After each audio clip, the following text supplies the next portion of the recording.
Page to Picture, the podcast where books come to life on screen and in conversation. I am your host, Kim, and today I am very excited to be joined by author S.A Thorne, the mind behind the sparkling rom-com Cruising, the first book in her Love at First Sale series. With a background in television and a passion for storytelling that blends humor, heart, and a little bit of chaos, her work brings readers into worlds of full, complicated friendships, unexpected romance, and women finding their way. And with her upcoming release Into Deep set to launch June 23rd, we're diving into her journey as an author, the inspiration behind her stories, and what readers can expect next. S.A Thorne, welcome to Page to Picture. Thank you. I'm excited to be here. I'm excited. I'm excited that you're here. I have a lot of questions, as you saw. But the first question that we love to ask every author is, what is your origin story? How did you come to write books? Yeah, so, man, I wrote, I've been writing since I was like, as soon as I could read and Mhm. write, I was writing. I remember distinctly like writing stories on my parents' old desktop when it was still like dial-up internet. And I think it was Aragon, which was the first real book that I read that really kind of inspired me to start writing, which is ironic because I don't write fantasy You're like, at I all. love to read it. I won't Yeah, write it. but yeah, exactly. And so then I just started writing and I fell in love with it. And so growing up, writing was always a big part of my life. It was always something I wanted to do. I grew up wanting to be a journalist. My grandmother was a journalist. My grandfather worked in TV. So it was kind of like one of those things where I felt the call Mhm. from a really early age. And then I hit my 20s and I stopped writing completely. And I stopped reading and I was just like not life happens. Mhm. I actually when I went into TV after my stint, I went into communications, which is a form of writing.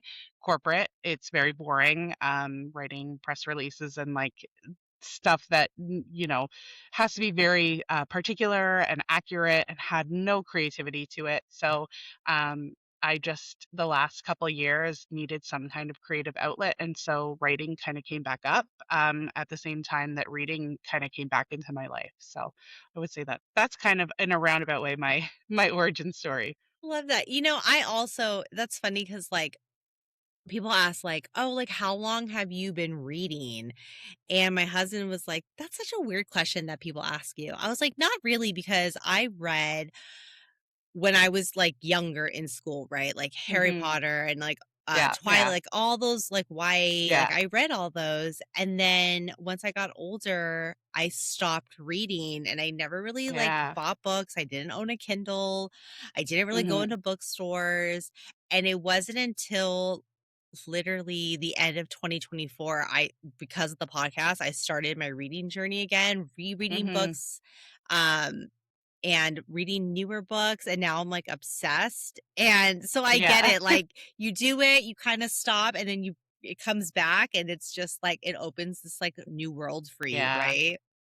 Yeah, I think that a part of it too is coming into motherhood. There's Mhm. a whole, like d- the entire whole of your identity is now surrounded around this other person, Yeah. and so trying to find something that gives you some fills your cup in some way is what I think a lot of uh, once readers, now again readers, Yeah. it tends to happen, and then also writers as well. So Yeah. yeah, that was a big part. Definitely. I definitely agree.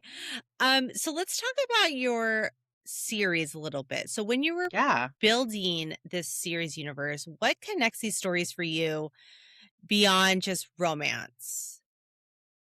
So I like to say that cruising is a romance, but it kind of it borders the line of romance in women's fiction, mostly because the main character's journey throughout the entire story is not focused on the romance, and um her character growth and her arc, it doesn't revolve around the romance. The romance is this beautiful piece that comes into it, but the actual arc that she goes through is about herself and her identity, finding herself again, and her career and where she wants to be going with that. So I think I really wanted to um, do a series where it wasn't just about the romance, it was about all these other parts that women tend to play in their lives, Mhm. and how the romance can really complement that. Yeah, definitely agree. You're like, there's romance, but it's not heavily focused on Yeah, yeah, romance. And I yeah. love that. I love that type of reading. Mhm, Because I love when the characters, there's more to them. They're not relying mhm. on a romance, on us, another person. They're like, it's about Yeah, themselves and their journey. yeah, And I yeah, think as yeah. readers, especially women reading, like we love to read that. So I loved it. What do you hope readers are walking away feeling after they finish any of your books? Like, what is your goal? I think just feeling seen, really. Like, I try to write stories that I think other women would feel relevant to their own life. I would say they're very millennial coded, so I try Yeah. to really relate to the women who are in my age group or a little bit older, or a little bit younger, and so that they feel really seen. And I like pulling in those pop culture references and the pieces that they might find nostalgic, because Mhm. it almost feels like kind of like putting on an old sweater that you have always loved. Yeah, or like Yeah. watching an old like show, a movie or TV show that like is Yeah, old and your you're just comfort like, show. "Yes." You're like, "Just put it Yeah. on and it makes me feel happy." Like I know where Yeah, I'm yeah, at. I totally can exactly. relate. Yeah, yeah. Um, so you mentioned you worked in television, right? Mhm, So what made you want to take that type of world into this rom-com setting? Because your character, there's like a little similarity, right, in the mhm. television world. So Yeah, like what yeah. made you want to do like rom-com, I guess? Well, so I had been reading a ton of rom-coms, and, I kinda go back to that origin story. My teen years, I read a lot of YA, what would I guess be considered romance, like, I'm talking Sarah Dessen, I think that's how you pronounce her name, I can't remember, but if you were a teenager in, like, the 2000s, there were specific authors that you would just read, that were very like romancy YA. And then as I kind of grew older into my early 20s, like late teens, early 20s, like Lauren Weisberger, she wrote Devil Wears Prada, Yeah. and like Sophie Kinsella, like those kind of chick lit books were really my go-to. And so I wanted to write something that felt very chick lit, kind of going back to how I felt when I first started reading the genre. Because I think a lot of the romance genre these days, you could say like it's new adult, or Yeah. it's more spicy. And it's not that my book doesn't have some spice in it. It's just that I think there's a lot more character. It's more character driven, and that was what I really loved reading when I was growing up and when I got kind of a little bit older. And so that's always been my goal, is to kind of harken back to that and bring it into the present. And because I worked in TV, it just seemed like a really cool setting, to be Yeah. honest. Like, so I worked on cruise ships shooting a TV show. My So gosh. a lot of the knowledge that I have was just sitting in my head, like Right. random facts that I have about cruise ships and shooting TV. Um, and it's funny, I was at an event yesterday, and like a teenager was like, "What do you mean by shooting?" And I was like, "Ooh, You're I like, guess not everybody knows filming." yeah. You're like, And what's another way to say yeah. it? Yeah, so I have all this knowledge and all these like situations that I really wanted to bring into a story. So a lot of the places that were in cruising I've been to, like Mount Etna was a big scene in cruising. It's a active volcano, and I've been there, and it was like just this incredible experience, and I really wanted to put it. So for context, I'm also a photographer, and a lot of my creativity over the last almost 2 decades has been through photography, Mhm. but putting it into words is so different, and it was just such a joy and such a delight to write some of the experiences I've had and Yeah. the, information that I've got, like, stuck up in my head about ships. So, You're like that was y kinda where all that came from. you're like, "You know what? It's there. I know it. Mhm. I Yeah, just gotta, like, why not take what I know and put it out in a exactly. story," Yeah, right? and So they say write what you know, so this yes. is what I know, and I've always wanted to write a book, but I just didn't know where to start, and I didn't know you get overwhelmed thinking about the research you're gonna have to do, Yeah. and I was like, "I don't have to do any research with You're this, like, like, "It's all this I here. know, it's It's all up all in my here." brain. It's all Yeah, yeah, here." You're like, yeah, "I already yeah, got it." It's, like, already written for you, right? exactly, That's so exactly. cool. So, like, after you did, like, your show on the cruise, like, how Mhm, were you, like, sitting there and you're just like, "God, like, I can write you can't write this stuff." And you're like, "I can actually write this stuff." Like, how far yeah. after were you like, gonna this is what my first book is gonna be?" So while I was on the ship, I was writing I have, like,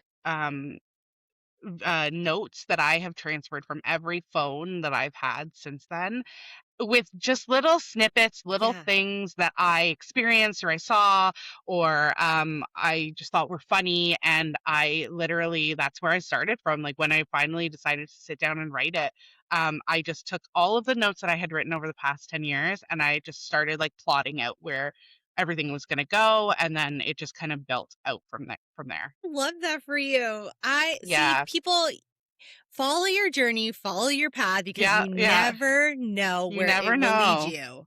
You're like, "Ugh, I Yeah. gotta go work on this cruise." And then you're like, "Actually, I have a book, so thank you Yeah. for the opportunity." Exactly. Yeah.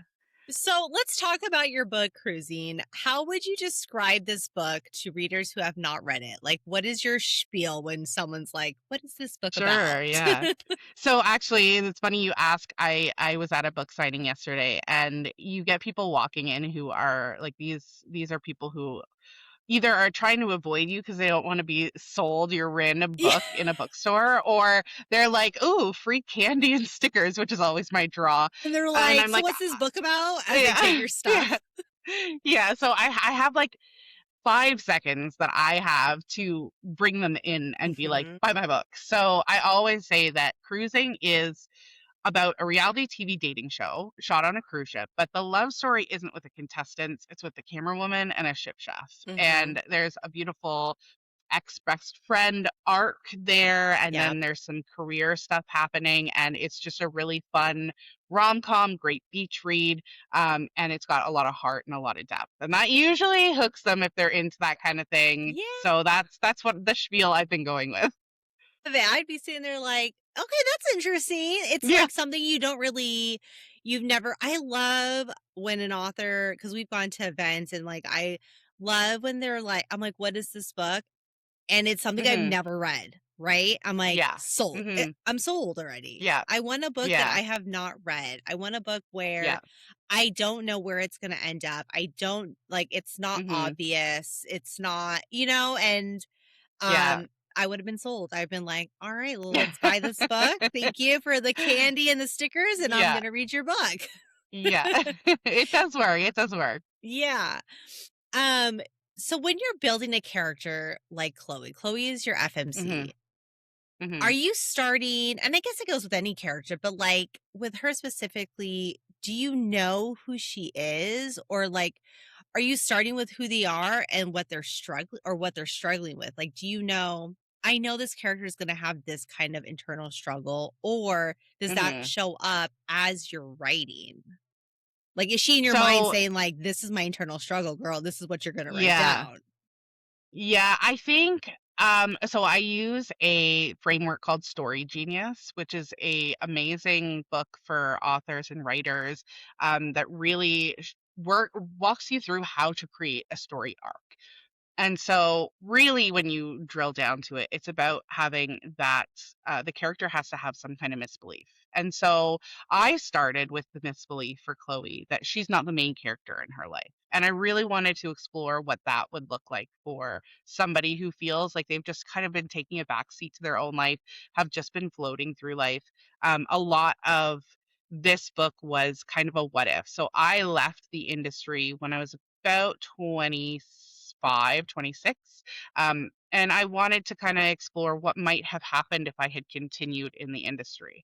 And so I think what probably would have happened is similar to Chloe, is that there would be a little bit of jadedness to um, in entering my 30s and likely not being where I want to be, because it is such a difficult industry to work and break into. And I, even while I was in the industry, was having trouble kind of breaking into these production companies. And a lot of it I felt personally was because you have to really know somebody, and you have to have a foot in the door. And there's also a lot of sexism, Mhm. and it's a very male dominated field. So it was very difficult to do that. And I just wasn't.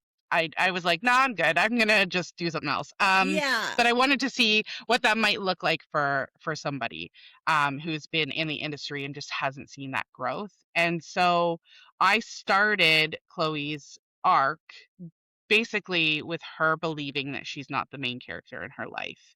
And I wanted to look at what might what might have caused her to believe that. And so there's a little bit of stuff in her past and in her childhood and growing up, but there's also this really interesting relationship with her ex best friend, Molly. Yes. And so I didn't want the moment to be just something in her past. I wanted to bring it into the future and into the book. Mhm. So that's kind of where I started, and then it just kind of built out from there.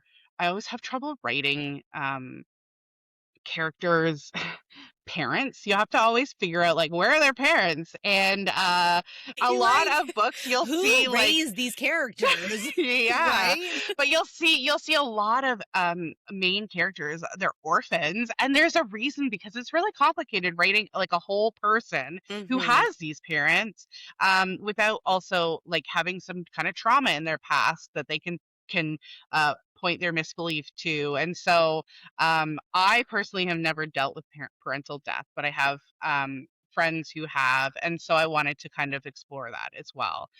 So that is something that Chloe has in her past that she's also dealing with. So it's about like pulling all these different threads through Mhm. the book that you can kind of anchor with her misbelief, and then by the end of the book, she finds a way to overcome that or see that it's a misbelief, and the way she looks at her life and herself kind of Yeah. changes. Yeah, like, she's a very interesting I really, really liked Chloe. I was like, I don't know what it was. There was, like, a connection, and I love Mhm. that when you can, like, connect with a character, even if it's not the main character, like, any character. If I could read a book and connect with one character, I'm, like, so Yeah. happy that I read that book, and Yeah. there's something about Yeah. Chloe that I'm just like, "I get you, girl." Like, I get Mhm. you're someone who's, like, she's caught between who she was and who she wants to be, and she's just Yeah. trying to, like you said, she doesn't see herself as the main character, and I feel like Mhm. a lot of people feel that way. Yeah, You I know, it's think very so. relatable, and it's sad it's, like, sad, but then it's, like, when you can, like, finally put yourself first and be like, "No, I am the Mhm. main character in my story," Yeah. it's, like, such, like, Yeah. a great feeling, so, like, I loved Chloe so much. Good. I'm so glad. Yeah, I loved her, I love her character. Now, how did Uh, you feel about Molly? Molly, okay, I love that you added, like, the ex-best friend, 'cause at first you're like, Mhm. "Oh, is it gonna be just, like, somebody who works there?" You know what I mean? Like, Yeah. that's, like, the Yeah. villain, and then you're like, her ex-best friend, I was like, "Love this. Yeah. I love it." Um, your book also has, like, a lot of humor to it, which I loved. Mhm. Like, how do you balance humor with those, like, vulnerable and serious moments that are in the book? Is it something that I was have a easy really for good you? editor. Yeah. You're No, like, like, I have "Done." great beta readers, great editors. I think that there is a lot of humor in life, especially in those darker moments. Mhm, And I personally am the kind of person that I see the humor in every situation, and so writing humor while balancing the depth, it didn't feel like it was too difficult for me, mhm, but where either I was maybe leaning into it a little bit too much and not giving those moments room to breathe. I have great beta readers who would have probably pointed that out, or my editor would have pointed it out. I don't recall like specific situations, but um, I think that it just is it kind of comes with constantly rereading and rereading and just seeing how things flow and yeah, I mean, I love bringing humor into things, and I think that without having some kind of humor with all the darker elements, then it can be difficult to read, and it can be Yeah. difficult to there's trigger warnings at the beginning of a lot of books, and I think that I have the trigger warnings as well, but I feel like they're easier to swallow, especially when it comes with that humor. Yeah, and also shout out to all the editors and the beta readers Yes. because I know from experience, like Yeah. talking to other authors and also being a beta reader for some authors, Yeah. like, yeah, shout out to them Yeah. because I know Yeah. authors are like, Yeah. we need that. We tell Yeah. us what is wrong, Yes. tell us what doesn't Yes. make sense Yeah, and so there we have can been fix some it. jokes that I put in that didn't hit, and I was like, "Okay, maybe I'll just remove that." Or there's been some regional stuff, which is really funny, because a lot of my beta readers are American and I'm Canadian. Mhm. I've had multiple occasions where they'll be like, "What does this mean?" And I'm like, "Oh, You're like, you don't have I that." gotta branch Yeah, out. I gotta think broader. yeah, yeah, yeah, That's yeah. so funny. Is there a trope that you'll probably never get tired of no matter how many books you end up writing? Do you feel like you're gonna stay in sort of like the same kind of genre and tropes with your writing moving forward? I love Grumpy Sunshine. It's my favorite. That's kind of why I wanted to write Cruising too, was because I had this really kind of cranky character, jaded Mhm. character, and Nolan was really just kind of born from wanting to have that trope. So Yeah. he was just like the epitome of sunshine. And I will always love Grumpy Sunshine. I think it's really fun when it's reversed too. Um, I I think I'm open to every trope. I don't think there's any trope that I wouldn't write either. Like I said that I would never do a second chance, and now I'm writing a second chance, and I just like You're like, you look, just never sometimes know. the some from talking to Yeah. authors, they're like, you know what? The characters will just tell me Yeah. what's gonna happen. So I Yeah. feel you on your like, I said I Yeah, would never write it, totally. but these characters are Yeah. like, oh no, you're gonna write a second Yeah. chance. Well, and that's the thing, like with Molly, there's that kind of big reveal at the end, and there's a big trope there Hmm. that pulls into the second book. And I was like, never gonna write that. And literally, as I'm writing the big scene, and then I'm like, oh, well, that's news to me. You're like, okay, I hope somebody likes this. That's so Yeah, awesome. yeah. Well, let's talk about into your next book, Into Deep, which Hmm. is set to release June 23rd, Yeah, 2026. Is that still your release yeah. date? Yep, yep. Okay, cool. What can you tell us about this book? Because it's not has not been out. I have not read it, so what can you share with us? Yeah, so In Too Deep follows our book one villain, Molly, who is the ex-best friend in this scenario. And we meet her pretty much at the beginning of cruising and follow her throughout. And there's kind of this big scene at the end where we learn a lot more about Chloe and Molly's relationship, and there's a bit of a redemption arc. So I really love villains. I love the Yes. layers to them. I think they are so fun, and I know that a lot of people always root for, like, if there's two main male characters and one's a villain, like, I'm always rooting for For the the villain. villain. I'm like, "Is there something wrong But with me? Probably, exactly, but yeah. I don't mind." Like, I wanna know their origin story. I wanna know, like, everything about Exactly. them. Exactly. So I thought it was really cool to have a female villain and see where Mhm. she kind of came from and what drives her. And I I originally was gonna have Sora's book be book two. Sora will be book three. But Molly just wouldn't shut up in my head. And so I just started writing her story, and it is probably I think I actually like it a little bit more than Cruising. Because it's your And villain. And I love Molly as a character. I think she's so layered and so flawed, but also there's a lot of humanness to her, and I Mhm. think a lot of people will relate to her. So it's basically her redemption arc. She's given this opportunity.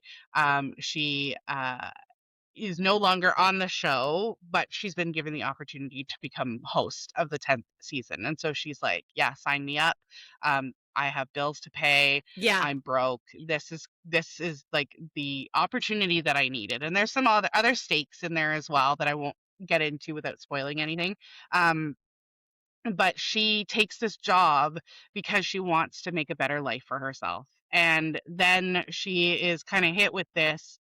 Well, actually, you're gonna be a co-host. There's another co-host, or there's another host, and also he and you will be competing for the role. So whoever kind of wins at the end of this season will get to be host next season. And so Love it's this it. like rivalry happening from page one. I mean, if you read Cruising, you'll know that Molly doesn't go down without a fight. No. She is ready and rearing to go. And so it was just a really, really fun book to write from the perspective of someone who is just like constantly in fight mode. Like I Mhm. think Chloe was very much in flight mode, and Molly is in fight mode. And she uh yeah, there's a lot of fun that happens in this book, and So some excited. great tropes.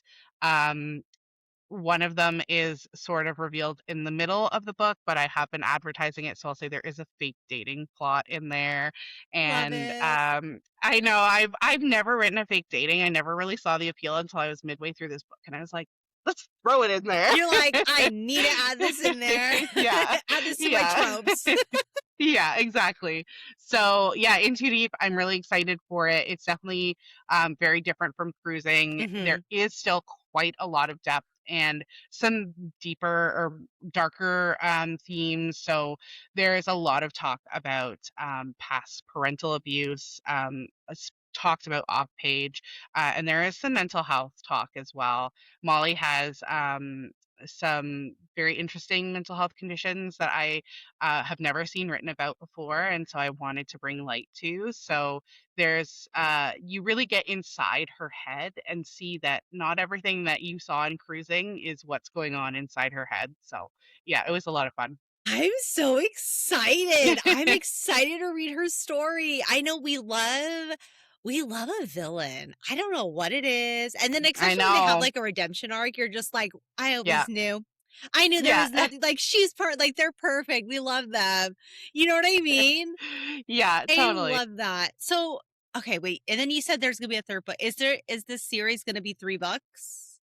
It'll be 3 books, yeah. So the 3rd book will be Sora's book. Sora Mhm. is the PA in book 1 who is Gen Z. I've never written a Gen Z character before. It'll be super fun. I'm gonna have to talk to my niece who's 19 and my other one You're who's I like, think "Would you 22. say this? Is this how Yeah, you say?" exactly. Like I'll text her sometimes and be like, does this make sense? What does this mean?"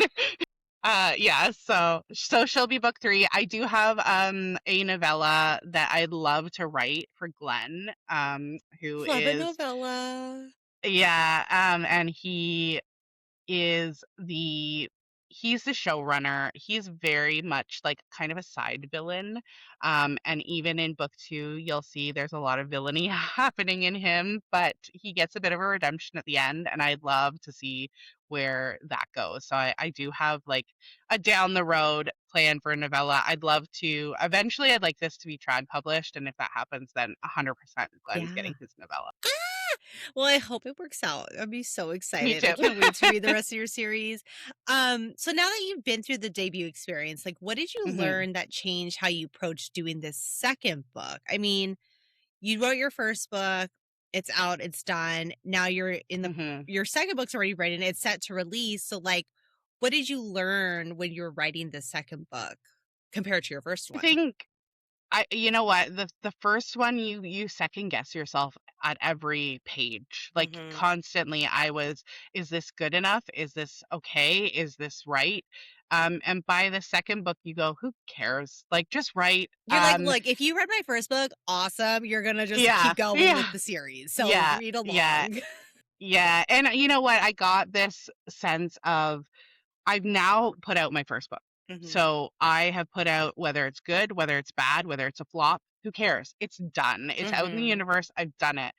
All that can come next is even better. Yeah. And so I had a lot more fun writing the second book because I kind of got rid of that, um, like that little monkey on your back that's telling you that you're not good enough, that Yeah. it's not, you shouldn't be doing it. There's always like the voice saying you shouldn't be doing this. You're not a writer. You're not an author. You're not good. You're not good enough. Mhm. And so when I was writing my second book, that monkey he was having a nap and I was just like having fun writing whatever I wanted to write. And I think it was a better book because of it, because I didn't have that constant, um, just like the thoughts telling me that I wasn't able to do something. I didn't have to constantly fight with myself. Mhm. I could just write. And I would say, like, for anyone who's writing their debut, just get it out, get it done, and the next book will be even more fun. Yeah, you're not, like, second guessing yourself. Every Yeah. word you're writing, every chapter, Mhm. Mhm. I love that. You're like, "It's good." It's like having a kid. You're like, your first one, you're, like, Yeah. stressed and you Yeah. do everything and you're like, "Is this Oh, yeah. right?" And then your next Yeah. kids, you're just like, "Whatever." Whatever. You drop Yeah. your binky, Yeah. fine, eat it, Yeah. whatever, I don't "Oh, care. sorry. You're playing in a box? Great, as long as you're not screaming at me." Yeah, you're cool, like, Yeah. you're fine. Yeah. Totally get it. Yeah. So, for readers who have already or are going to fall in love with cruising, why should In Too Deep be next on their list? Because you're gonna love Molly and you're gonna wanna Yes! know what comes next. Yes! Everybody who I've talked to has said that they love Molly and they want to know what comes next for her. And I think because everyone, can kinda see a piece of themselves in Molly. I think Mhm. everyone has at one point in time been a villain in someone else's story, and so Yeah. being able to see that redemption happen Yeah. and her get her own happy ever after, I think is really, gonna be the draw, to be honest. But Yeah. also, the fun reality TV stuff. There's a lot more, um, uh, a little bit more of the contestants in this one. There's two separate side characters who are contestants who Molly kind of gets close with.